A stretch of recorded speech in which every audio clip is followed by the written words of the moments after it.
ನಮಸ್ಕಾರ. ವಿಶೇಷ ಕಾರ್ಯಕ್ರಮಕ್ಕೆ ಸ್ವಾಗತ. ನಾನು ಹೇಮಕುಮಾರ್.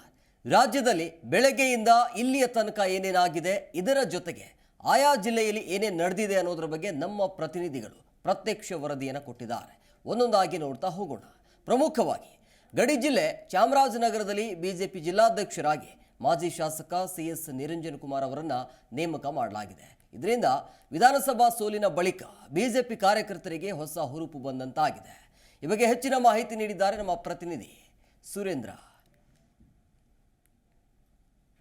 ಬಿಜೆಪಿ ಚಾಮರಾಜನಗರ ಜಿಲ್ಲಾಧ್ಯಕ್ಷರಾಗಿ ಇಂದು ಗುಂಡ್ಲುಪೇಟೆ ಮಾಜಿ ಶಾಸಕ CS ನಿರಂಜನ್ ಕುಮಾರ್ ಅವರು ಅಧಿಕಾರ ಸ್ವೀಕರಿಸಿದರು. ಈ ಅಧಿಕಾರ ಸ್ವೀಕಾರ ಕಾರ್ಯಕ್ರಮದ ಮೂಲಕ ಬಿಜೆಪಿ ಕಾರ್ಯಕರ್ತರಲ್ಲಿ ಒಂದು ಹೊಸ ಚೈತನ್ಯ ಮೂಡಿದಂತಾಗಿತ್ತು. ಇಂದು ಚಾಮರಾಜನಗರ ಜಿಲ್ಲೆಯ ಬಿಜೆಪಿ ಕಚೇರಿಯಲ್ಲಿ ನಡೆದ ಸಮಾರಂಭದಲ್ಲಿ ನಿಕಟಪೂರ್ವ ಅಧ್ಯಕ್ಷ ನಾರಾಯಣ ಪ್ರಸಾದ್ ಅವರಿಂದ ಧ್ವಜವನ್ನು ಪಡೆಯುವ ಮೂಲಕ ಮಾಜಿ ಶಾಸಕ CS ನಿರಂಜನ್ ಕುಮಾರ್ ಅವರು ಅಧಿಕಾರವನ್ನು ಪಡೆದರು. ವಿಧಾನಸಭೆ ಚುನಾವಣೆಯ ಸೋಲಿನ ಬಳಿಕ ಲೋಕಸಭಾ ಚುನಾವಣೆಗೆ ಬಿಜೆಪಿ ಭರ್ಜರಿ ಆರಂಭವನ್ನು ಮಾಡಿಕೊಂಡಿದ್ದು, ಮಾಜಿ ಶಾಸಕ CS ನಿರಂಜನ್ ಕುಮಾರ್ ಅವರು ಬಿಜೆಪಿಯ ಸಂಘಟನೆಯ ಹೊಣೆಯನ್ನು ಹೊತ್ತಿರೋದ್ರಿಂದ ಯುವಕರಲ್ಲಿ ಹಾಗೂ ಹಿರಿಯರಲ್ಲೂ ಕೂಡ ಒಂದು ಚೈತನ್ಯದ ಚಿಲುಮೆ ಮೂಡಿದಂತೆ ಕಂಡುಬಂದಿತ್ತು. ಇನ್ನು ಅಧಿಕಾರ ಸ್ವೀಕರಿಸಿದ ಬಳಿಕ CS ನಿರಂಜನ್ ಕುಮಾರ್ ಅವರು ಮಾತನಾಡಿ, ಅಸ್ತಿತ್ವವನ್ನು ಕಾಂಗ್ರೆಸ್ ಸರ್ಕಾರ ಕಳೆದುಕೊಂಡಿದೆ, ಗ್ಯಾರಂಟಿಗಳು ಎಂಬ ಒಂದು ಮೋಸದ ಆಶ್ವಾಸನೆಗಳಿಂದ ಅಧಿಕಾರಕ್ಕೆ ಬಂದಂಥ ಕಾಂಗ್ರೆಸ್ ಇವಾಗ ಔಟ್ಡೇಟ್ ಸರ್ಕಾರವಾಗಿದೆ ಅಂತ ಕಿಡಿಕಾರಿದರು. ಇನ್ನು ನಮಗೆ ಅದ್ಭುತವಾದಂಥ ನಾಯಕರು ಸಿಕ್ಕಿದ್ದಾರೆ. ಜೊತೆಗೆ ವಿಜೇಂದ್ರ ಅವರು ರಾಜ್ಯಾಧ್ಯಕ್ಷರಾದಂಥ ಬಳಿಕ ಚಾಮರಾಜನಗರ ಜಿಲ್ಲೆ ಸೇರಿದಂತೆ ಕರ್ನಾಟಕ ರಾಜ್ಯದಲ್ಲಿ ಹೊಸ ಚೈತನ್ಯವಿದೆ, ಸಂಘಟನೆಗೆ ಹೊಸ ಹುರುಪು ಬಂದಿದೆ. ನಾವು ಈ ಬಾರಿ ಲೋಕಸಭಾ ಚುನಾವಣೆಯಲ್ಲಿ ಗೆಲ್ತೇವೆ ಅಂತ ವಿಶ್ವಾಸವನ್ನು ವ್ಯಕ್ತಪಡಿಸಿದ್ರು. ಜೊತೆಗೆ ಚಾಮರಾಜನಗರ ಜಿಲ್ಲೆಯಲ್ಲಿ ಈ ಬಾರಿ 4ಕ್ಕೆ 4ರಲ್ಲೂ ಕೂಡ ಬಿಜೆಪಿ ಸೋತಿರುವುದರಿಂದ ಬಿಜೆಪಿ ಇಲ್ಲದ ಕಡೆ ನಾವು ಮತ್ತೆ ಲೋಕಸಭಾ ಚುನಾವಣೆಯಲ್ಲಿ ಬಿಜೆಪಿಯನ್ನು ಗೆಲ್ಲಿಸಬೇಕಿದೆ. ಜೊತೆಗೆ ಪ್ರಧಾನಿ ನರೇಂದ್ರ ಮೋದಿ ಅವರನ್ನು 3ನೇ ಬಾರಿಗೆ ಪ್ರಧಾನಿ ಮಾಡಲು ಚಾಮರಾಜನಗರ ಜಿಲ್ಲೆಯಿಂದಲೂ ಕೂಡ ಒಂದು ಕೊಡುಗೆಯನ್ನು ಕೊಡಬೇಕಿದೆ ಅಂತ ಒಂದು ವಿಶ್ವಾಸವನ್ನು ವ್ಯಕ್ತಪಡಿಸಿದ್ರು. ಇನ್ನು ಕಾರ್ಯಕ್ರಮದಲ್ಲಿ ರಾಜ್ಯ ಬಿಜೆಪಿ ಉಪಾಧ್ಯಕ್ಷರಾದಂತಹ N ಮಹೇಶ್, ರಾಜೇಂದ್ರ ಹಾಗೂ ಸ್ಥಳೀಯ ಮುಖಂಡರು ಹಾಜರಿದ್ದರು. ಇನ್ನು ಬರಪೂರ್ವವಾದಂತಹ ಒಂದು ಸಂಭ್ರಮಾಚರಣೆ ಇಂದು ನಡೆಯಿತು. ಪಟಾಕಿಯನ್ನು ಸಿಡಿಸಲಾಯಿತು. ಜೊತೆಗೆ ಬೃಹತ್ ಹಾರಗಳನ್ನು ಮಾಜಿ ಶಾಸಕ ನಿರಂಜನ್ ಕುಮಾರ್ ಅವರಿಗೆ ಹಾಕುವ ಮೂಲಕ ಬಿಜೆಪಿ ಕಾರ್ಯಕರ್ತರು ಸಂಭ್ರಮವನ್ನು ವ್ಯಕ್ತಪಡಿಸಿದರು. Surendra, G Kannada news, Chamarajanagar. ಬೈಕ್ನಲ್ಲಿ ತೆರಳುತ್ತಿದ್ದವರ ಮೇಲೆ ಕಾಡಾನೆ ದಾಳಿ ಮಾಡಿರುವ ಘಟನೆ ಆನೇಕಲ್ನ ಹೊಸೂರು ಸಮೀಪದ ಹನುಮಂತಪುರಂನಲ್ಲಿ ನಡೆದಿದೆ. ದಾಳಿಯಲ್ಲಿ ಹಿಂಬದಿ ಕುಳಿತಿದ್ದ ಮಹಿಳೆ ಬಲಿಯಾಗಿದ್ದು, ಅರಣ್ಯ ಇಲಾಖೆಯ ವಿರುದ್ಧ ಗ್ರಾಮಸ್ಥರು ಆಕ್ರೋಶವನ್ನು ಹೊರಹಾಕಿದ್ದಾರೆ. ಈ ಬಗ್ಗೆ ಹೆಚ್ಚಿನ ಮಾಹಿತಿ ನೀಡಿದ್ದಾರೆ ನಮ್ಮ ಆನೇಕಲ್ ಪ್ರತಿನಿಧಿ ಮೂರ್ತಿ. ಆನೇಕಲ್ನ ಗಡಿಭಾಗದಲ್ಲಿ ಇತ್ತೀಚೆಗೆ ಒಂಟಿ ಆನೆಯ ಉಪಟಳ ಹೆಚ್ಚಾಗಿದೆ ಅಂತಲೇ ಹೇಳ್ಬೋದು. ಕಳೆದ ಕೆಲವು ದಿನಗಳಿಂದನೂ ಕೂಡ ಈ ಒಂಟಿ ಆನೆಯ ಉಪಟಳ ಯಾವ ರೀತಿ ಇದೆ ಅಂತಂದರೆ, ಸ್ಥಳೀಯ ರೈತರ ಜಮೀನುಗಳನ್ನು ದಾಳಿ ಮಾಡಿ ಅಲ್ಲಿನ ಬೆಳೆಯನ್ನು ನಾಶ ಮಾಡಿ ಕಳೆದ ಕೆಲವು ದಿನಗಳಿಂದನೂ ಕೂಡ ಒಬ್ಬ ರೈತನನ್ನು ಕೂಡ ಬಲಿ ಪಡೆದುಕೊಂಡಿತ್ತು. ಆದರೆ ನಿನ್ನೆ ಸಂಜೆ ವೇಳೆಯಲ್ಲಿ ಒಬ್ಬ ಮುನಿರತ್ನಮ್ಮ ಅನ್ನೋರನ್ನ ಒಂದು ದಾಳಿ ಮಾಡಿ ಈ ಒಂದು ಒಂಟಿ ಆನೆ ಸಾಯಿಸಿದೆ. ನಿನ್ನೆ ಕೆಲಸ ಮುಗಿಸಿಕೊಂಡು ಹೋಗ್ತಿದ್ದಂಥ ವೇಳೆಯಲ್ಲಿ ಬಸ್ಗಾಗಿ ಕಾದು ಕುಳಿತಿದ್ದಂತಹ ಮುನಿರತ್ನಮ್ಮ ಯಾವುದೋ ಒಂದು ದ್ವಿಚಕ್ರ ವಾಹನ ಬರ್ತಿದ್ದಂಥ ವೇಳೆಯಲ್ಲಿ ಅವರನ್ನು ಲಿಫ್ಟ್ ಕೇಳಿ ಅವರ ಟೂ ವೀಲರ್ನಲ್ಲಿ ಹೋಗ್ತಾ ಇದ್ದಂಥ ಸಂದರ್ಭದಲ್ಲಿ ರಸ್ತೆ ಮಧ್ಯದಲ್ಲೇ ನಿಂತಿದ್ದ ಈ ಒಂಟಿ ಆನೆ ಏಕಾಏಕಿ ಆ ಟೂ ವೀಲರ್ ಮೇಲೆ ದಾಳಿ ಮಾಡುತ್ತೆ. ದಾಳಿ ಮಾಡಿದಂಥ ಸಂದರ್ಭದಲ್ಲಿ ದ್ವಿಚಕ್ರ ವಾಹನ ಸವಾರ ಅಲ್ಲಿಂದ ಪರಾರಿಯಾಗ್ತಾರೆ. ಆದರೆ ಹಿಂದೆ ಕುಳಿತಿದ್ದಂಥ ಮುನಿರತ್ನಮ್ಮವನ್ನು ಈ ಒಂಟಿ ಆನೆ ದಾಳಿ ಮಾಡಿರೋ ಕಾರಣದಿಂದ ಮುನಿರತ್ನಮ್ಮ ಸ್ಥಳದಲ್ಲೇ ಸಾವನ್ನಪ್ಪಿರ್ತಕ್ಕಂಥದ್ದು. ಇದರಿಂದಾಗಿ ಅವರ ಕುಟುಂಬಕ್ಕೆ ಆಧಾರವಾಗಿದ್ದಂಥ ಮುನಿರತ್ನಮ್ಮ ಸಾವನ್ನಪ್ಪಿರ್ತಕ್ಕಂಥದ್ದು. ಹೀಗಾಗಿ ಇವರ ಕುಟುಂಬಸ್ಥರ ಒಂದು ಆಕ್ರಂದನ ಮುಗಿಲು ಮುಟ್ಟಿದೆ ಅಂತಲೇ ಹೇಳ್ಬೋದು. ಆದರೆ ಇತ್ತೀಚೆಗೆ ಕಳೆದ ಒಂದೂವರೆ ತಿಂಗಳಿಂದನೂ ಕೂಡ ಆನೇಕಲ್ ಗಡಿಭಾಗ ಅಂದರೆ ಹೊಸೂರು ಸೇರಿದಂತೆ ಸೋಲೂರು ಈ ಸುತ್ತಮುತ್ತ ಭಾಗದಲ್ಲಿ ಈ ಒಂಟಿ ಆನೆ ಸಂಚಾರ ಮಾಡುತ್ತಿದ್ದು ಸ್ಥಳೀಯ ರೈತರ ಬೆಳೆಗಳನ್ನು ಕೂಡ ನಾಶ ಮಾಡ್ತಾ ಇದೆ ಮತ್ತು ಸಿಕ್ಕ ಜನರನ್ನು ಕೂಡ ಅವರ ಮೇಲೆ ದಾಳಿ ಮಾಡ್ತಕ್ಕಂಥ ಕೆಲಸನೂ ಕೂಡ ಹೆಚ್ಚಾಗಿದೆ ಅಂತಲೇ ಹೇಳ್ಬೋದು. ಈ ಬಗ್ಗೆನೂ ಕೂಡ ಇದರಿಂದ ಈ ಒಂದು ಘಟನೆಯಿಂದಾಗಿ ಸುತ್ತಮುತ್ತ ಗ್ರಾಮಸ್ಥರಲ್ಲಿ ಕೂಡ ಒಂದು ಆತಂಕದ ವಾತಾವರಣನೇ ಸೃಷ್ಟಿಯಾಗಿದೆ ಅಂತಲೇ ಹೇಳ್ಬೋದು. ಹೀಗಾಗಿ ಸ್ಥಳೀಯರು ಕೂಡ ಅರಣ್ಯಾಧಿಕಾರಿಗಳಿಗೆ ಮಾಹಿತಿ ಮುಚ್ಚುವಂಥ ಕೆಲಸವನ್ನು ಕೂಡ ಮಾಡಿದ್ದಾರೆ. ಆದರೆ ಆ ಒಂಟಿ ಆನೆಯನ್ನು ಇದುವರೆಗೂ ಅರಣ್ಯಾಧಿಕಾರಿಗಳು ಸೆರೆ ಮಾಡುವುದರಲ್ಲಿ ವಿಫಲರಾಗಿದ್ದಾರೆ ಅಂತಲೇ ಹೇಳ್ಬೋದು. ಹೀಗಾಗಿ ಅಂದರೆ ಕಂಡು ಕಾಣದ ರೀತಿಯಲ್ಲಿ ಈ ಅರಣ್ಯಾಧಿಕಾರಿಗಳು ಕೆಲಸ ಮಾಡ್ತಿದ್ದಾರೆ ಅನ್ನೋದಕ್ಕೂ ಒಂದು ಅನುಮಾನ ಕೂಡ ಕಾಡುತ್ತೆ.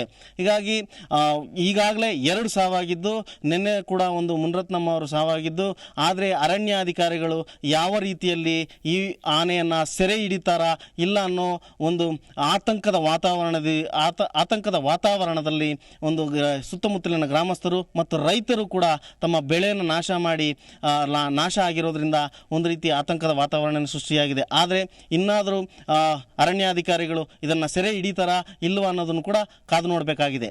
ಮೂರ್ತಿ C, Zee Kannada news, Anekal. Bengaluru metro ಹಳಿಗಳ ಮೇಲೆ ಜಿಗಿಯುವವರ ಪ್ರಕರಣ ಹೆಚ್ಚಾಗಿ ಕಂಡುಬರ್ತಾ ಇದೆ. ಈ ಹಿನ್ನೆಲೆ ಎಚ್ಚೆತ್ತ BMRCL ಯಾವುದೇ ಅವಘಡ ಸಂಭವಿಸದಿರುವಂತೆ ಮೆಟ್ರೋ ನಿಲ್ದಾಣಗಳಲ್ಲಿ ಈಗ ಹೆಚ್ಚುವರಿ ಭದ್ರತಾ ಸಿಬ್ಬಂದಿ ನೇಮಿಸಲು ಜೊತೆಗೆ ಸ್ಕ್ರೀನ್ ಡೋರ್ ಅಳವಡಿಕೆಗೆ ಚಿಂತಿಸಿದೆ. ಈ ಬಗ್ಗೆ ಹೆಚ್ಚಿನ ಮಾಹಿತಿ ನೀಡಿದ್ದಾರೆ ನಮ್ಮ ಪ್ರತಿನಿಧಿ ಮಂಜುನಾಥ್. ರಾಜಧಾನಿ ಬೆಂಗಳೂರಿನಲ್ಲಿ ಒಂದೊಳ್ಳೆ ಸಾರಿಗೆ ಸೇವೆಯನ್ನ ಕೊಡ್ತಿರುವಂತಹ ನಮ್ಮ ಮೆಟ್ರೋಗೆ ಇತ್ತೀಚಿನ ದಿನಗಳಲ್ಲಿ ಕಂಟಕ ಎದುರಾಗ್ತಾ ಇದೆಯಾ? ಒಂದಷ್ಟು ಪ್ರಕರಣಗಳ ವಿಚಾರವಾಗಿ ನೋಡೋದಾದ್ರೆ, ಇತ್ತೀಚಿನ ದಿನಗಳಲ್ಲಿ ಗ್ರೀನ್ ಲೈನ್ ನಲ್ಲಿ ಯಶವಂತಪುರದ ಒಂದು ಮೆಟ್ರೋ ನಿಲ್ದಾಣದ ಬಳಿ ಯುವಕನೊಬ್ಬ ಆತ್ಮಹತ್ಯೆಗೆ ಯತ್ನಿಸುವಂತ ಕೆಲಸ ಕೂಡ ಮಾಡಲಿಕ್ಕೆ ಮುಂದಾಗಿದ್ದ. ಜೊತೆಗೆ ಅದಾದ ಬಳಿಕ ಸಾಕಷ್ಟು ನಿಲ್ದಾಣಗಳಲ್ಲಿ ಮೆಟ್ರೋ ಬೋಗಿ ಒಳಗಡೆ ಮಹಿಳೆಯರು ಸೇರಿದಂತೆ ಯುವತಿಯರಿಗೆ ಲೈಂಗಿಕ ಕಿರುಕುಳ ಪ್ರಕರಣಗಳು ಕೂಡ ಸಾಬೀತಾಗ್ತಾ ಇದಾವೆ. ಅದು ಒಂದಷ್ಟು ಉದಾಹರಣೆಗೂ ಜಿ ಕನ್ನಡ ನ್ಯೂಸ್ ವರದಿಯನ್ನ ಬಿತ್ತರ ಮಾಡಿತ್ತು. ಇದರ ನಡುವೆ ಇವೆಲ್ಲವನ್ನೂ ಕೂಡ ಶಮನ ಮಾಡಬೇಕು, ಇವೆಲ್ಲವನ್ನೂ ಕೂಡ ಕುಂಠಿತಗೊಳಿಸಬೇಕು, ಕಡಿಮೆ ಮಾಡಬೇಕು ಎನ್ನುವಂತ ನಿಟ್ಟಿನಲ್ಲಿ ಸದ್ಯ BMRCL ನ ಅಧಿಕಾರಿಗಳು ಇದೀಗ ಹೊಸದೊಂದು ಕೆಲಸಕ್ಕೆ ಮುಂದಾಗಿರುವಂತದ್ದು. ಒಟ್ಟು 9 ನಿಲ್ದಾಣಗಳಲ್ಲಿ 326 ಭದ್ರತಾ ಸಿಬ್ಬಂದಿಗಳನ್ನ ಹೆಚ್ಚುವರಿಯಾಗಿ ನೇಮಕ ಮಾಡಲಿಕ್ಕೆ ಸದ್ಯ ಮೆಟ್ರೋ ನಿಗಮ ಮುಂದಾಗ್ತಾ ಇರುವಂತದ್ದು.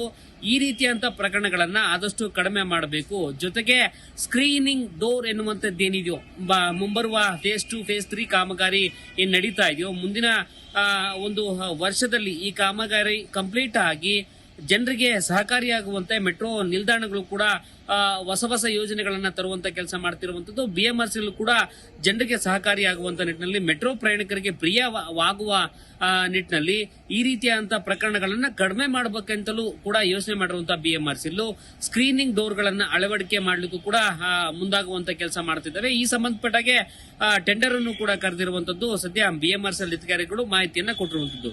ಈ ಮೂಲಕವಾಗಿ ಒಟ್ಟಾರೆಯಾಗಿ ಹೇಳಬೇಕು ಎನ್ನುವಂತ ನಿಟ್ಟಿನಲ್ಲಿ ಇಡೀ ದೇಶದಲ್ಲೇ ಒಂದೊಳ್ಳೆ ಸಾರಿಗೆ ಸೇವೆ ಜೊತೆಗೆ ಮೆಟ್ರೋ ನಿಗಮಗಳ ವಿಚಾರವಾಗಿ ನೋಡೋದಾದ್ರೆ ಹೈದರಾಬಾದ್, ಚೆನ್ನೈ, ಕೋಲ್ಕತ್ತಾ, ದೆಹಲಿ ಸಾಕಷ್ಟು ಭಾಗದಲ್ಲಿ ಮೆಟ್ರೋ ಸೇವೆಯನ್ನು ಕೊಡ್ತಿರುವಂತದ್ದು. ಅಷ್ಟು ಸಾರಿಗೆ ಸೇವೆಗಳಲ್ಲಿ ಮೆಟ್ರೋ ನಿಗಮಗಳಲ್ಲಿ ಬೆಂಗಳೂರು ಕೂಡ ಒಂದೊಳ್ಳೆ ಸಾರಿಗೆ ಸೇವೆಯನ್ನ ಕೊಡ್ತಿರುವಂತದ್ದು. ಅತಿ ಹೆಚ್ಚಾಗಿ ಮೆಟ್ರೋ ಪ್ರಿಯರನ್ನ ಆಕರ್ಷಣೆ ಮಾಡುವಂತ ಕೆಲಸ ಸದ್ಯ BMRCL ಮಾಡ್ತಾ ಇದೆ. ಈ ಒಂದು ಮುಂದುವರೆದ ಭಾಗವಾಗಿ ಹೆಚ್ಚುವರಿಯಾಗಿ ನಾನಾ ಭಾಗಕ್ಕೂ ಕೂಡ ಈಗೇನು ಫೇಸ್ 2 ಫೇಸ್ 3 ಏನಿದೆಯೋ, ಬೆಂಗಳೂರಿನಲ್ಲಿ ಪರ್ಪಲ್ ಲೈನು ಹಾಗೂ ಗ್ರೀನ್ ಲೈನ್ ಏನು 4 ದಿಕ್ಕುಗಳಿಗೆ ಸಂಚಾರ ಮಾಡುವಂತ ಸಂದರ್ಭ ಏನಿದೆಯೋ ಅದನ್ನ ಇನ್ನಷ್ಟು ಹೆಚ್ಚುವರಿ ಮಾಡಬೇಕು ಅನ್ನುವಂತ ನಿಟ್ಟಿನಲ್ಲೂ ಕೂಡ ಪಣ ತೊಟ್ಟಿರುವಂತಹ BMRCL ಕಾಮಗಾರಿಯನ್ನು ಕೂಡ ವೇಗವಾಗಿ ಪ್ರಗತಿ ಮಾಡುವಂತ ಕೆಲಸ ಮಾಡ್ತಾ ಇದೆ. ಪ್ರಗತಿ ಮುಂದುವರೆದ ಭಾಗವಾಗಿ ವೇಗವನ್ನ ಪಡೆಯಬೇಕು ಎನ್ನುವಂತ ನಿಟ್ಟಿನಲ್ಲೂ ಕೂಡ ಕಾಮಗಾರಿ ಪ್ರಗತಿ ಪಡೆದುಕೊಳ್ತಿರುವಂತದ್ದು. ಈ ನಿಟ್ಟಿನಲ್ಲಿ ಸದ್ಯ ಇಷ್ಟು ನೆಗೆಟಿವ್ ಥಿಂಕ್ಗಳು ಇತ್ತೀಚಿನ ದಿನಗಳಲ್ಲಿ ಎದುರಾಗ್ತಿರುವಂತಹ ಕಾರಣದಿಂದಾಗಿ ಇದಕ್ಕೆ ಕೂಡಲೇ ಬ್ರೇಕ್ ಹಾಕಬೇಕು ಎನ್ನುವಂತ ನಿಟ್ಟಿನಲ್ಲಿ ಸದ್ಯ ಭದ್ರತಾ ಸಿಬ್ಬಂದಿಗಳನ್ನ ಹೆಚ್ಚುವರಿಯಾಗಿ ನೇಮಕ ಮಾಡ್ತಿರುವಂತದ್ದು. ಜೊತೆಗೆ ಹೆಚ್ಚು ಕೆಲಸಗಳನ್ನ ಮಾಡುವಂತ ಸದ್ಯ ಜನರಿಗೆ ಸಹಕಾರಿಯಾಗುವಂತ ನಿಟ್ಟಿನಲ್ಲಿ ಸೇಫ್ಟಿ ಮೆಜರ್ಮೆಂಟ್ ರೂಪದಲ್ಲಿ ಸ್ಕ್ರೀನಿಂಗ್ ಡೋರ್ಗಳನ್ನ ಸೇರಿದಂತೆ ಇನ್ನಿತರ ರೂಪದಲ್ಲಿ ಸಾರ್ವಜನಿಕರು ಈ ಒಂದು ಲೈನ್ ಇದೆಯೋ, ಯೆಲ್ಲೋ ಲೈನ್, ಪ್ರತಿ ನಿಲ್ದಾಣಗಳಲ್ಲಿ ಮೆಟ್ರೋ ನಿಲ್ದಾಣಗಳಲ್ಲಿ ಪ್ರಯಾಣಿಕರು ಯಾವ ಹಂತದಲ್ಲಿ ನಿಂತ್ಕೋಬೇಕು, ಟ್ರೈನ್ ಬಂದಾಗ ಎಷ್ಟು ಹಿಂದೆಯಿಂದ ನಿಂತ್ಕೊಂಡು ನಿಂತಾದ್ಮೇಲೆ ಒಳಗಡೆ ಹೋಗ್ಬೇಕು ಎನ್ನುವಂತ ನಿಟ್ಟಿನಲ್ಲಿ ಏನು ಒಂದು ಲೈನ್ ಇದೆಯೋ ಅದನ್ನ ಕ್ರಾಸ್ ಮಾಡಿ ಒಳಗಡೆ ಹೋಗಬಾರ್ದು ಎನ್ನುವಂತ ಕೂಡ ಭದ್ರತಾ ಸಿಬ್ಬಂದಿಗಳು ಜನರಿಗೆ ಹೇಳ್ತಾನೆ ಇರ್ತಾರೆ. ಪ್ರತಿ ಪ್ರಯಾಣಿಕರು ಕೂಡ ಮಾಹಿತಿಯನ್ನು ಕೊಡ್ತಾ ಇರ್ತಾರೆ. ಇದಿಷ್ಟು ಮಾಹಿತಿ ಇದ್ರೂ ಕೂಡ ಜನರು ಯಾಕೋ ಈ ರೀತಿಯ ಆತ್ಮಹತ್ಯೆ ಪ್ರಕರಣಗಳ ಸಂಖ್ಯೆ ಹೆಚ್ಚಳ ಆಗ್ತಾ ಇದೆ, ಲೈಂಗಿಕ ಕಿರುಕುಳ ಸಂಖ್ಯೆಗಳು ಹೆಚ್ಚಾಗ್ತಾ ಇದೆ. ಈ ನಿಟ್ಟಿನಲ್ಲಿ ಭದ್ರತಾ ಸಿಬ್ಬಂದಿಗಳನ್ನ ಹೆಚ್ಚುವರಿಗೆ ನೇಮಕ ಮಾಡ್ತಿರುವಂತದ್ದು ಕೂಡ ಒಂದು ರೀತಿಯಾದಂತಹ ಪ್ರಯಾಣಿಕರಿಗೆ ಇದು ಶುಭ ಸುದ್ದಿ ಅಂದ್ರೆ ತಪ್ಪಾಗಲಿಕ್ಕಿಲ್ಲ. ಸಾಮಾಜಿಕ ಉದ್ದೇಶದಿಂದ ಚಿಕ್ಕಬಳ್ಳಾಪುರದ ಸತ್ಯಸಾಯಿ ಗ್ರಾಮದಲ್ಲಿ ಹಮ್ಮಿಕೊಂಡಿದ್ದ one world one family T20 ಪಂದ್ಯದಲ್ಲಿ ಸಚಿನ್ ತೆಂಡೂಲ್ಕರ್ ನಾಯಕತ್ವದ ತಂಡ ವಿಜೇತವಾಗಿದೆ. ಯುವರಾಜ್ ಸಿಂಗ್ ನಾಯಕತ್ವದ ಒನ್ ಫ್ಯಾಮಿಲಿ ತಂಡವು 181 ರನ್ ಸಿಡಿಸುವ ಮೂಲಕ ಮಿಂಚಿದ್ದಾರೆ. ಈ ಬಗ್ಗೆ ಹೆಚ್ಚಿನ ಮಾಹಿತಿ ನೀಡಿದ್ದಾರೆ ನಮ್ಮ ಪ್ರತಿನಿಧಿ ವಿಶ್ವನಾಥ್. ಚಿಕ್ಕಬಳ್ಳಾಪುರ ಜಿಲ್ಲೆಯ ಸತ್ಯಸಾಯಿ ಗ್ರಾಮ ಇವತ್ತು ಅದ್ಭುತ ಕ್ಷಣಗಳಿಗೆ ಸಾಕ್ಷಿಯಾಗಿರುವಂಥದ್ದು. ಅದರಲ್ಲೂ ಕೂಡ ಸತ್ಯಸಾಯಿ ಟ್ರಸ್ಟ್ ವತಿಯಿಂದ ಇವತ್ತು ಒಂದು ಕ್ರಿಕೆಟ್ ಪಂದ್ಯವನ್ನು ಆಯೋಜನೆ ಮಾಡಲಾಗಿತ್ತು. ಅದು ಕೂಡ ಮಧುಸೂದನ್ ಸಾಯಿಯವರ ಸಾರಥ್ಯದಲ್ಲಿ. ಅದರಲ್ಲೂ ಕೂಡ ಸುನಿಲ್ ಗವಾಸ್ಕರ್ ಇದಕ್ಕೆ ಪ್ರಮುಖವಾದ ಪಾತ್ರವನ್ನು ವಹಿಸಿದ್ದಾರೆ ಅನ್ನೋ ಒಂದು ಮಾತುಗಳನ್ನು ಕೂಡ ಸ್ವತಃ ಮಧುಸೂದನ್ ಸಾಯಿಯವರೇ ಆಡಿರುವಂಥದ್ದು.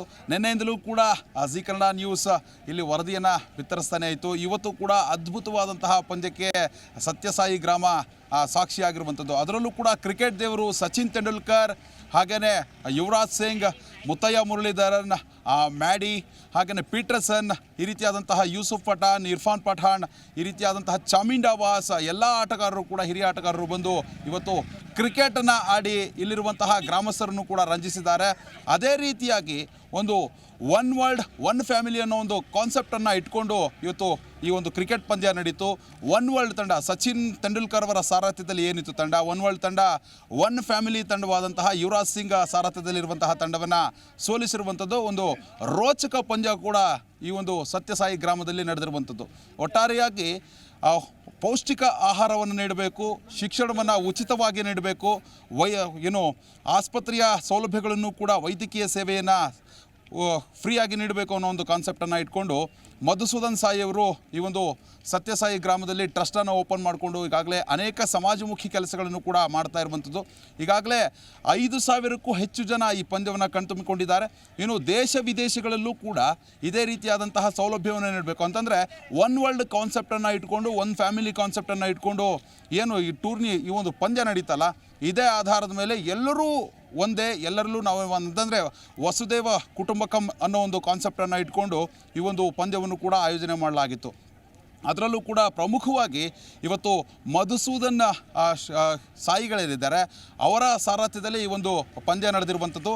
ಅದರಲ್ಲೂ ಕೂಡ ಫ್ರೀ ಎಜುಕೇಷನ್, ಹಾಗೆಯೇ ವೈದ್ಯಕೀಯ ಸೇವೆ ಆಗಿರಬಹುದು, ಪೌಷ್ಟಿಕ ಆಹಾರವನ್ನು ಒದಗಿಸುವಂಥ ನಿಟ್ಟಿನಲ್ಲಿ ಏನೆಲ್ಲ ಕೆಲಸಗಳನ್ನು ಮಾಡಬೇಕು ಆ ಎಲ್ಲ ಕೆಲಸಗಳನ್ನು ಮಾಡೋದಕ್ಕೆ ಸತ್ಯಸಾಯಿ ಟ್ರಸ್ಟ್ ನಿರಂತರವಾಗಿ ಸೇವೆಯನ್ನು ಸಲ್ಲಿಸ್ತಾ ಇರುವಂಥದ್ದು ನಿಜಕ್ಕೂ ಕೂಡ ಶ್ಲಾಘನೀಯವಾಗಿರುವಂಥದ್ದು. ಅದರಲ್ಲೂ ಕೂಡ ಇಂಥ ಒಂದು ಪುಟ್ಟ ಗ್ರಾಮಕ್ಕೆ ಬಂದು ಅದರಲ್ಲೂ ದೊಡ್ಡ ದೊಡ್ಡ ಲೆಜೆಂಡ್ಗಳು ಬಂದು ಕ್ರಿಕೆಟನ್ನು ಆಡಿ ಈ ಒಂದು ಟ್ರಸ್ಟ್ಗೂ ಕೂಡ ಸಪೋರ್ಟಿವ್ ಆಗಿ ಬೆನ್ನೆಲುಬಾಗಿ ನಿಂತ್ಕೊಂಡಿರುವಂಥದ್ದು ನಿಜವಾಗ್ಲೂ ಕೂಡ ಒಂದು ಸಂತಸದ ಸಂಗತಿ ಅಂತಲೇ ಹೇಳ್ಬೋದು. ಒಟ್ಟಾರೆಯಾಗಿ ಪಂದ್ಯವನ್ನು ನೋಡಿ ಜನ ಕೂಡ ಸಖತ್ತಾಗಿ ಎಂಜಾಯ್ ಮಾಡಿದ್ದಾರೆ. ಅದೇ ರೀತಿಯಾಗಿ ಮುಂದಿನ ದಿನಮಾನಗಳಲ್ಲಿ ಟ್ರಸ್ಟ್ ವತಿಯಿಂದ ಏನು ಸಮಾಜಕ್ಕೆ ಏನೆಲ್ಲ ಕೊಡಬೇಕು ಕೊಡುಗೆಗಳನ್ನು ಅದೆಲ್ಲವನ್ನೂ ಕೊಡೋದಕ್ಕೆ ಮಧುಸೂದನ್ ಸಾಯಿ ಏನಿದ್ದಾರೆ ಇಲ್ಲಿರುವಂತಹ ಸದ್ಗುರು ಮಧುಸೂದನ್ ಸಾಯಿಯವರು ಏನೆಲ್ಲ ಕಾರ್ಯಕ್ರಮಗಳನ್ನು ಮಾಡಬೇಕು ಎಲ್ಲ ಕಾರ್ಯಕ್ರಮಗಳನ್ನು ಮಾಡೋದಕ್ಕೂ ಕೂಡ ಸಿದ್ಧವಾಗಿರುವಂಥದ್ದು. ಒಟ್ಟಾರೆಯಾಗಿ ಕಾರ್ಯಕ್ರಮ ಅದ್ಭುತವಾಗಿತ್ತು. 2 ದಿನಗಳ ಕಾರ್ಯಕ್ರಮ ಮುಕ್ತಾಯವಾಗಿರುವಂಥದ್ದು. ಮುಂದಿನ ದಿನಮಾನಗಳಲ್ಲಿ ಸತ್ಯಸಾಯಿ ಟ್ರಸ್ಟ್ ವತಿಯಿಂದ ಸಮಾಜಮುಖಿ ಕಾರ್ಯಗಳು ಹೀಗೆ ನಡೀಲಿ ಅಂತ ಹಾರೈಸೋಣ.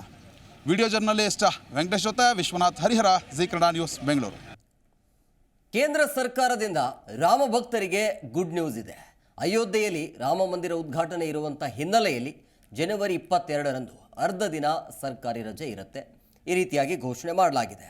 ಸೊ ಕೇಂದ್ರ ಸರ್ಕಾರದಿಂದ ರಾಮ ಭಕ್ತರಿಗೆ ಸಿಗ್ತಾ ಇರುವಂತಹ ಗುಡ್ ನ್ಯೂಸ್ ಇದು.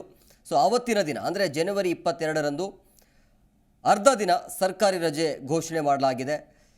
ಸೊ ರಾಮನೂರಿನಲ್ಲಿ ಬಾಲರಾಮನ ಪ್ರಾಣ ಪ್ರತಿಷ್ಠಾಪನಾ ಕಾರ್ಯಕ್ರಮ ಇರುವಂಥ ಹಿನ್ನೆಲೆಯಲ್ಲಿ ಜನವರಿ 22ರಂದು ಈ ಒಂದು ಕಾರ್ಯಕ್ರಮ ಇದೆ. ಸೊ ಈ ದಿನಕ್ಕಾಗಿ ದೇಶದಾದ್ಯಂತ ಜನ ತುದಿಗಾಲಿನಲ್ಲಿ ಕಾಯುತ್ತಿದ್ದಾರೆ. ಅಲ್ಲದೆ ಈ ದಿನ ರಜೆ ನೀಡಬೇಕು ಅಂಥೇಳಿ ಹಿಂದೂಪರ ಸಂಘಟನೆಗಳು ಆಗ್ರಹ ಕೂಡ ಮಾಡಿದ್ದವು. ಇದರ ಬೆನ್ನಲ್ಲೇ ಈಗ ಕೇಂದ್ರ ಸರ್ಕಾರ ಕೂಡ ಮಹತ್ವದ ಘೋಷಣೆಯನ್ನು ಮಾಡಿರುವಂಥದ್ದು. ಆವತ್ತಿನ ದಿನ ರಜೆ ಇರುತ್ತೆ.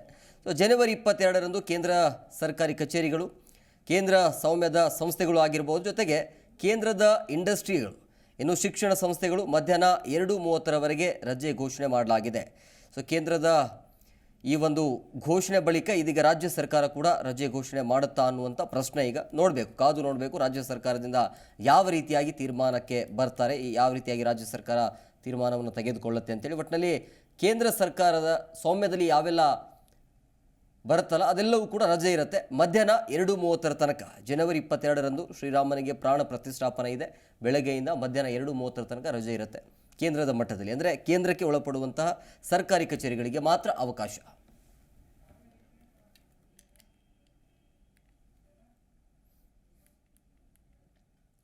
ಹಾವೇರಿ ಜಿಲ್ಲೆಯಲ್ಲಿ ಶುರುವಾಗಿದೆ ರಾಮನಾಮ ಜಪ. ರಾಣೆಬೆನ್ನೂರಿನಲ್ಲಿ ಕೇಕ್ನಲ್ಲಿ ಈಗ ಮಂದಿರ ನಿರ್ಮಾಣ ಮಾಡಲಾಗಿದೆ. 40,000 ರೂಪಾಯಿ ಖರ್ಚು ಮಾಡಿ ಕೇಕನ್ನು ಈಗ ರೆಡಿ ಮಾಡಿದ್ದಾರೆ. ಸೊ ಕೇಂದ್ರ ನೋಡಿ, ಈಗ ಹಾವೇರಿ ಜಿಲ್ಲೆಯಲ್ಲಿ ರಾಮನಾಮ ಜಪ ಶುರುವಾಗಿರುವಂಥ ಹಿನ್ನೆಲೆಯಲ್ಲಿ ರಾಣೆಬೆನ್ನೂರಿನಲ್ಲಿ ಕೇಕ್ನಲ್ಲಿ ಈಗ ಮಂದಿರ ನಿರ್ಮಾಣ ಮಾಡಲಾಗಿದೆ. 40,000 ಖರ್ಚು ಮಾಡಿ ಕೇಕ್ನಲ್ಲಿ ಈಗ ಮಂದಿರ ನಿರ್ಮಾಣ ಮಾಡಿದ್ದಾರೆ. ಸತತ 5 ಜನ ಕಷ್ಟಪಟ್ಟು ರಾಮ ಮಂದಿರವನ್ನು ಸಿದ್ಧತೆ ಮಾಡಿದ್ದಾರೆ. ಶುಗರ್ ಈ ಒಂದು ಫೆಸ್ಟ್ ಕೇಕ್ನಲ್ಲಿ ನಿರ್ಮಾಣ ಆಗಿರುವಂಥ ರಾಮ ಮಂದಿರ ನಗರದ ಬೇಕರಿಯಲ್ಲಿ ರಾಮ ಮಂದಿರವನ್ನು ನಿರ್ಮಿಸಿದ್ದಾರೆ. ಬೇಕರಿ ಸರ್ಕಲ್ ಹೆಸರಿನ ಬೇಕರಿನಲ್ಲಿ ರಾಮ ಮಂದಿರ ನಿರ್ಮಾಣ ಆಗಿದೆ. 35 kg ಶುಗರ್ ಫೇಸ್ಟ್ ಕೇಕ್ನಿಂದಾಗಿ ರಾಮ ಮಂದಿರವನ್ನು ನಿರ್ಮಾಣ ಮಾಡಿದ್ದಾರೆ. 5 ಜನ, ಸತತ 5 ದಿನ, ಜೊತೆಗೆ 5 ಜನ ಕಷ್ಟಪಟ್ಟು ಮಾಡಿರುವಂಥದ್ದು. ರಾಣೆಬೆನ್ನೂರು ನಗರದ ಜನರ ಗಮನ ಸೆಳೀತಾ ಇರುವಂಥ ಕೇಕ್ ಇದು.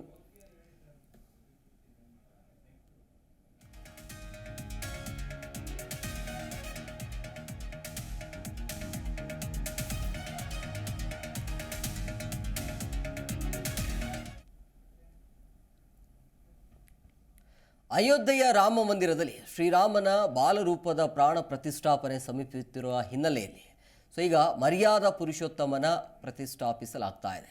ಈ ಹಿನ್ನೆಲೆಯಲ್ಲಿ ಬೆಂಗಳೂರಿನ ಎಲೆಕ್ಟ್ರಾನಿಕ್ ಸಿಟಿಯ ಕೆಫೆ ಕನ್ವೆನ್ಷನ್ನಲ್ಲಿ ಅಯೋಧ್ಯೆ ರಾಮ ಮಂದಿರವನ್ನು ಕಾಫಿಯಲ್ಲಿ ಮೂಡಿಸುವ ಮೂಲಕ ಶ್ರೀರಾಮನನ್ನು ಕಾಫಿ ಕೆಫೆಯಲ್ಲಿ ಕೂಡ ಭಿನ್ನವಾಗಿ ಭಜನೆ ಮಾಡಿದ್ದಾರೆ.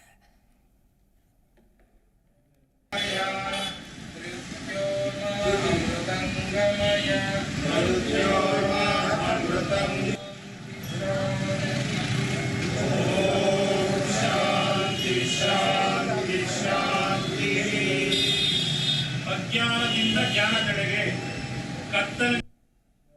ಇವತ್ತಿನ ವಿಶೇಷ ಜನವರಿ 22ನೇ ತಾರೀಕು ರಾಮನ ಪ್ರಾಣ ಪ್ರತಿಷ್ಠೆ ನರೇಂದ್ರ ಮೋದಿಯವರು ನೆರವೇರಿಸ್ತಾ ಇದ್ದಾರೆ. ಆ ಕಾರ್ಯಕ್ರಮದಲ್ಲಿ ಅಳಿಲು ಸೇವೆ ಅಂತ ಹೇಳ್ತೀವಿ. ರಾಮಾಯಣದಲ್ಲಿ ಅಳಿಲು ಸೇತುವೆ ಕಟ್ಟಕ್ಕೆ ಸಹಾಯ ಮಾಡ್ತು. ನಾವೆಲ್ಲ ಒಂದು ಹಬ್ಬ ರೀತಿ ಸೆಲೆಬ್ರೇಷನ್ ಮಾಡ್ತೀವಿ. ಇವತ್ತು ನಾವು ಕಾಫಿ ಡಿಸೈನ್ ಮಾಡಿದ್ದೀವಿ. ನಮ್ಮ ಸ್ಟಾಫ್ ಅವರಿಗೂ ಆ ಕಾಫಿ ಡಿಸೈನನ್ನು ಒಂದು 15 ದಿನದಿಂದ ತಯಾರಿ ಮಾಡಿ ರಾಮ ಮಂದಿರದ ಡಿಸೈನನ್ನು ಕಾಫಿಯಲ್ಲಿ ನೋಡ್ತಾ ಇದ್ದೀರಾ. ಅದು ವೈಶಿಷ್ಟ್ಯತೆ ಇವತ್ತಿನ ದಿನ. ಅದಕ್ಕೆ ಭಾಳ ಶ್ರದ್ಧೆಯಿಂದ ಮಾಡಿದ್ದಾರೆ. ಶ್ರದ್ಧೆಯಿಂದ ಕಾಫಿ ಡಿಸೈನ್ ಮಾಡಿದ್ದೀವಿ. ಡಿಸೈನ್ ಮಾಡಿದ್ಮೇಲೆ ನಮ್ಮ ಗ್ರಾಹಕರೆಲ್ಲ ಬಂದು ಜೊತೆಯಲ್ಲಿ ಸೇರ್ಕೊಂಡಿದ್ದಾರೆ. ನಮ್ಮ ಒಂದು ಈ ಲೋಕಲಲ್ಲಿರುವಂತಹ ಪ್ರಮುಖ ವ್ಯಕ್ತಿಗಳು ಬಂದು ನಮ್ಮ ಜೊತೆ ಬೆರೆತಿದ್ದಾರೆ. ಪೊಲೀಸ್ ಅವರು ಬಂದು ನಮ್ಮ ಜೊತೆ ಬೆರೆತಿದ್ದಾರೆ. ಬೇರೆ ಬೇರೆ ಆಫೀಸರ್ಸ್ ನಮ್ಮ ಜೊತೆ ಬಂದು ಬೆರೆತಿದ್ದಾರೆ. ಇವರೆಲ್ಲ ಸೇರಿ ಇವತ್ತಿನ ದಿನ ಆ ರಾಮನ ತತ್ವಗಳು, ಲಕ್ಷ್ಮಣನ ತತ್ವಗಳು, ಸೀತೆಯ ತತ್ವಗಳು, ಆ ಹನುಮಂತನ ತತ್ವಗಳನ್ನು ನಮ್ಮ ಜೀವನದಲ್ಲಿ ಯಾವ ರೀತಿ ಅಳವಡಿಸ್ಕೊಳ್ಬೇಕು ಅಂತ ಯೋಚನೆ ಮಾಡಿದ್ದೀವಿ. ಭಜನೆಗಳನ್ನು ಮಾಡಿದ್ದೀವಿ. ನ್ಯಾಷನಲ್ ಆ್ಯಂಥಮನ್ನು ಹೇಳಿದ್ದೀವಿ. ಮುಖ್ಯವಾಗಿ ಕಾರ್ಯಕ್ರಮ ರೂಪಿಸಿರೋದು ನಮ್ಮ ಸ್ಟಾಫ್. ಇವರೆಲ್ಲ ಮಾಡಿದ ಮೇಲೆ ಎಲ್ಲರಿಗೂ ಪ್ರಸಾದ ವಿನಿಯೋಗ ಮಾಡಿದ್ದೀವಿ. ಇವತ್ತು ಸ್ಪೆಷಲ್ಲಾಗಿ ಡೇಟ್ಸ್ ಶೇಕ್ ಅಂತ, ರಾಮನಿಗೆ ಈ ಪಾನಕ ಭಾಳ ಇಷ್ಟ. ಹಾಗಾಗಿ ನಾವು ಡೇಟ್ಸು ಮತ್ತು ಬನಾನ ಹಾಕಿ ಶೇಕ್ಸನ್ನು ಮಾಡಿದ್ದೀವಿ. ನಾನು GK Pramod, founder of Ayodhya Rama ಮಂದಿರ ಲೋಕಾರ್ಪಣೆ ಈ ಸಮಯದಲ್ಲಿ ದೇಶದ ಪ್ರತಿಯೊಬ್ಬರು ಉತ್ಸಾಹತರ ಆಚರಿಸ್ತಾ ಇದ್ದಾರೆ. ಇವತ್ತು ಕಾಫಿ ಕನ್ಫೆಕ್ಷನಲ್ಲಿ GK ಪ್ರಮೋದ್ರವರು ಅವರ ಸಿಬ್ಬಂದಿ ಒಂದು ಕಾಫಿಯಲ್ಲಿ ವಿಶಿಷ್ಟವಾಗಿ ಒಂದು ರಾಮ ಮಂದಿರ ಅಪಾರ್ಟ್ಮೆಂಟ್ನಲ್ಲಿ ಲಿಫ್ಟ್ಗಾಗಿ ಕಾಯುತ್ತಿದ್ದ ಮಹಿಳೆಯ ಸರಗಳತನ ಆಗಿದೆ. RR ನಗರದ ರೈಸ್ ಪಾರ್ಟ್ ಅಪಾರ್ಟ್ಮೆಂಟ್ನಲ್ಲಿ ಆಗಿರುವಂಥ ಅವಘಡ ಇದು. ಮನೆಗೆ ಹೋಗಲು ಲಿಫ್ಟ್ ಬೇಸ್ಮೆಂಟ್ನಲ್ಲಿ ಮಹಿಳೆ ಕಾಯ್ತಾ ಇದ್ಲು. 2 ಚಿನ್ನದ ಸರಗಳತನ ಮಾಡಿದ್ದ ಆರೋಪಿಯ ಬಂಧನ ಆಗಿದೆ ಅನ್ನೋಂಥ ಮಾಹಿತಿ ಕೂಡ ಇದೆ. ಸುಮಂತ್ ಅಂಥೇಳಿ ಆತನ ಹೆಸರು. RR ನಗರ ಪೊಲೀಸರು ಆತನಿಗೆ ಈಗ ಬಂಧಿಸಿದ್ದಾರೆ. 2 ಲಕ್ಷ ಮೌಲ್ಯದ ಚಿನ್ನಾಭರಣವನ್ನು ಈಗ ಖಾಕಿ ವಶಕ್ಕೆ ಪಡೆದಿದೆ.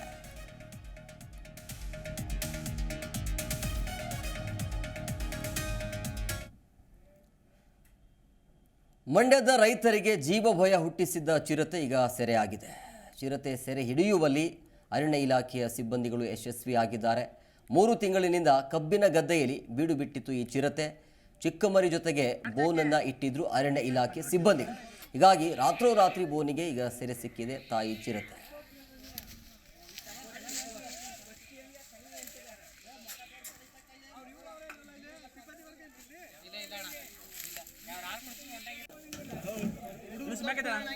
ಇರಲ್ಲ ಇಲ್ಲಿ ಏನೋ ಮಾಡ್ತದೆ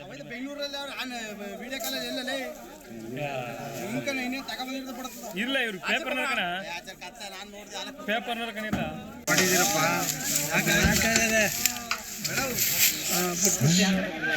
ಮೆಲ್ಲ ಬಿಡ್ರಪ್ಪ ಬಿಡುತ್ತೀನ ಗ್ರಾಮದಲ್ಲಿ ಚಿರತೆ ಕಳೆದ 3 ತಿಂಗಳಿಂದ ಈ ಭಾಗದಲ್ಲಿ ಓಡಾಡ್ತಾ ಇತ್ತು. ಬೋರಪುರ ರಸ್ತೆ, ಸಾದಳೂರು ರಸ್ತೆ ಮುಖಾಂತರ ಈ ಚಿರತೆ ಈಗ ಒಂದು 20 ದಿವಸದಿಂದ 3 ಮರಿ ಜನ್ಮ ನೀಡಿತ್ತು. ಅದರಲ್ಲಿ 1 ಮರಿ ಕಬ್ಬುನ ನಮ್ಮ ಶ್ರೀನಿವಾಸ ಅವ್ರ ಗದ್ದೆಯಲ್ಲಿ ಸಿಕ್ಕಿ 2 ಮರಿ ಜೊತೆ ಇದು ಕಬ್ಬು ಸೇರ್ಬಿಟ್ಟಿತ್ತು. ಅರಣ್ಯ ಇಲಾಖೆ ಸಿಬ್ಬಂದಿ ಕಳೆದ 5 ದಿನಗಳಿಂದ ಸತತ ಪ್ರಯತ್ನ ಮಾಡಿ ಬೋನ್ ಇಟ್ಟಿದ್ರು. ಅದು ಇವತ್ತು ಬೆಳಗಿನ ಜಾವ ನಮ್ಮ ಶ್ರೀನಿವಾಸ ಅವ್ರ ಗದ್ದೆಯಲ್ಲಿ ಚಿರತೆ ಬೋನಿಗೆ ಬಿದ್ದಿದೆ. ಇನ್ನು 2 ಮರಿ ಕಬ್ಬೂರ್ ಗದ್ದೆಯಲ್ಲಿದೆ. ಅದನ್ನು ಅರಣ್ಯ ಇಲಾಖೆ ಶೋಧನೆ ಮಾಡಿ ಹಿಡ್ಕೊಡ್ಬೇಕು ಅಂತ ನಾವು ಗ್ರಾಮಸ್ಥರು ಮನವಿ ಮಾಡ್ಕೊಳ್ತೀವಿ. ಟಿಕೆಟ್ ಪಡೆಯದೆ ಸಂಚಾರ ಮಾಡ್ತಿದ್ದವರಿಗೆ ರೈಲ್ವೆ ಇಲಾಖೆ ಶಾಕ್ ಕೊಟ್ಟಿದೆ. ನೈಋತ್ಯ ರೈಲ್ವೆ ಅಧಿಕಾರಿಗಳಿಂದ ಕೋಟಿ ದಂಡ ವಸೂಲಿ ಮಾಡಲಾಗಿದೆ. ಟಿಕೆಟ್ ಪಡೆಯದೆ ಪ್ರಯಾಣಿಸುತ್ತಿದ್ದ ಲಕ್ಷಾಂತರ ಪ್ರಯಾಣಿಕರಿಗೆ ಫೈನ್ ಹಾಕಲಾಗಿದೆ. ಏಪ್ರಿಲ್ 1ರಿಂದ ಡಿಸೆಂಬರ್ 31ರವರೆಗೂ 6,27,014 ಪ್ರಯಾಣಿಕರಿಗೆ ದಂಡ ಹಾಕಿರುವಂಥದ್ದು. ಈ ಮೂಲಕ ಪ್ರಯಾಣಿಕರಿಗೆ ದಂಡ ವಿಧಿಸಿದೆ. 46.31 ಕೋಟಿ ರೂಪಾಯಿ ಸಂಗ್ರಹ ಆಗಿದೆ ಅನ್ನುವಂಥ ಮಾಹಿತಿ ಇದೆ. ಬೆಂಗಳೂರು ವಿಭಾಗದಿಂದಲೇ 28.26 ಕೋಟಿ ದಂಡದ ಮೊತ್ತ ಸಂಗ್ರಹ ಆಗಿದೆ. ಪ್ರಯಾಣಿಕರಿಗೆ ದಂಡವನ್ನು ವಿಧಿಸಿರುವಂಥದ್ದು ರೈಲ್ವೆ ಚೆಕಿಂಗ್ ಇನ್ಸ್ಪೆಕ್ಟರ್ಗಳು.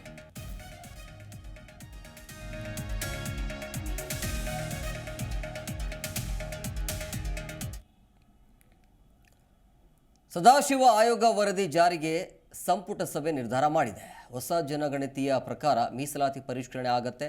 ಮೀಸಲಾತಿ ಪರಿಷ್ಕರಣೆ ಮಾಡಲು ರಾಜ್ಯಕ್ಕೆ ಅಧಿಕಾರ ಕೂಡ ಇದೆ. ಕೇಂದ್ರಕ್ಕೆ ಶಿಫಾರಸು ಮಾಡಲು ಸಂಪುಟ ಸಭೆಯಲ್ಲಿ ತೀರ್ಮಾನ ಮಾಡಲಾಗಿದೆ. ಸುದೀರ್ಘ ಚರ್ಚೆ ಬಳಿಕ ಸಂಪುಟದ ಮಹತ್ವದ ತೀರ್ಮಾನ ಇದು. ಏನೇ ಇದ್ರೂ ಕೂಡ ಕೇಂದ್ರ ಸರ್ಕಾರಕ್ಕೆ ತೀರ್ಮಾನ ಆಗಲಿ ಅಂತೇಳಿ ಕೇಂದ್ರ ಸರ್ಕಾರವೇ ಅಂತಿಮ ನಿರ್ಧಾರ ತೆಗೆದುಕೊಳ್ಳಲಿ ಅನ್ನೋದು ಬಹಳ ಮಹತ್ವದ ನಿರ್ಧಾರ ಇವತ್ತು ಆಗಿರುವಂಥದ್ದು.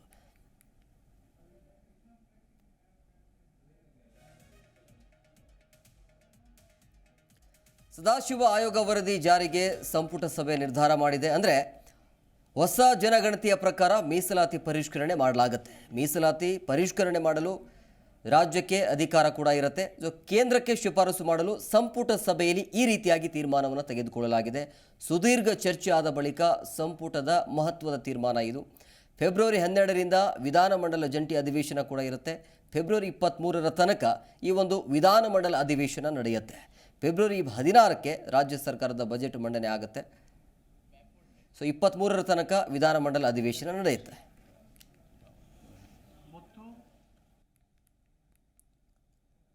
ರಾಮನೇ ಇಲ್ಲ ಅಂತ ಅಫಿಡೇವಿಟ್ ಸಲ್ಲಿಸಿದ್ದ ಅಯೋಗ್ಯರು ಸಿಎಂ ಸಿದ್ದರಾಮಯ್ಯ ಅವರಿಗೆ ತಲೆ ಕೆಟ್ಟಿದ್ರೆ ಪರವಾಗಿಲ್ಲ, ಅವರ ಇಡೀ ಮಂತ್ರಿಮಂಡಲಕ್ಕೆ ತಲೆ ಕೆಟ್ಟಿದೆ ಅಂತ ಅನಿಸ್ತಾ ಇದೆ ಅಂತ ಬೆಂಗಳೂರಿನಲ್ಲಿ ಬಿಜೆಪಿ ನಾಯಕ ಸದಾನಂದ ಗೌಡ ಕಿಡಿಕಾರಿದ್ದಾರೆ. ಸಿಎಂ ಕುರ್ಚಿಯಲ್ಲಿದ್ದವರು ರಾಜ್ಯದ ಒಳಿತಿಗೆ ಕೆಲಸ ಮಾಡಬೇಕು, ಆದರೆ ಈ ರೀತಿಯಾಗಿ ಸುಮ್ಮನೆ ಸ್ಟೇಟ್ಮೆಂಟ್ ಕೊಡಬಾರ್ದು ಅಂತೇಳಿ ಆಕ್ರೋಶವನ್ನು ಹೊರಹಾಕಿದರು. ಕೂಡ ಹುಚ್ಚು ಬಂದಿರುವಂಥದ್ದು ಪ್ರಥಮ ಬಾರಿ ಕರ್ನಾಟಕದ ರಾಜಕಾರಣದಲ್ಲಿ, ದೇಶದ ರಾಜಕಾರಣದಲ್ಲಿ. ಸಿದ್ದರಾಮಯ್ಯರು ಒಬ್ಬರದ್ದೇ ತಲೆ ಕೆಟ್ಟಿದ್ರೆ ಪರವಾಗಿರಲಿಲ್ಲ, ಅವರಿಗಿಂತ ಹೆಚ್ಚು ತಲೆ ಕೆಟ್ಟವರೇ ಅವರ ಎಲ್ಲ ಕ್ಯಾಬಿನೆಟ್ನಲ್ಲಿರುವಂಥದ್ದು. ಪ್ರಾಯಶಃ ಇದು ಇದ್ದೀನಿ, ನಾನು ಭಾರಿ ಬೇಸರದಿಂದ ಈ ಮಾತನ್ನು ಹೇಳ್ತಾ ಇದ್ದೀನಿ. ಆಗಬಾರ್ದು. ನಾನು ಕೂಡ ಆ ಸ್ಥಾನವನ್ನು ನೋಡಿದವ. ಆ ಸ್ಥಾನದಲ್ಲಿ ಕೂತು ರಾಜ್ಯಭಾರ ಮಾಡುವಂಥ ಒಂದು ಅವಕಾಶ ಅವರಷ್ಟು ಸುದೀರ್ಘವಾಗಿ ಮಾಡದಿದ್ದರೂ ಕೂಡ ಒಂದಷ್ಟು ದಿನಗಳ ಕಾಲ ನಾನು ನೋಡಿದ್ದೀನಿ. ಅಲ್ಲಿ ಕೂತವರು, ಅಲ್ಲಿ ಕೂತುಕೊಳ್ಳುವವರೆಗಿದ್ದಂಥ ಅವರ ಆ ಬುದ್ಧಿಗಿಂತ ಅಲ್ಲಿ ಕೂತ ಮೇಲೆ ಅವರ ಬುದ್ಧಿಯನ್ನು ರಾಜ್ಯದ ಹಿತಾಸಕ್ತಿಗೆ ಮಾಡಬೇಕು.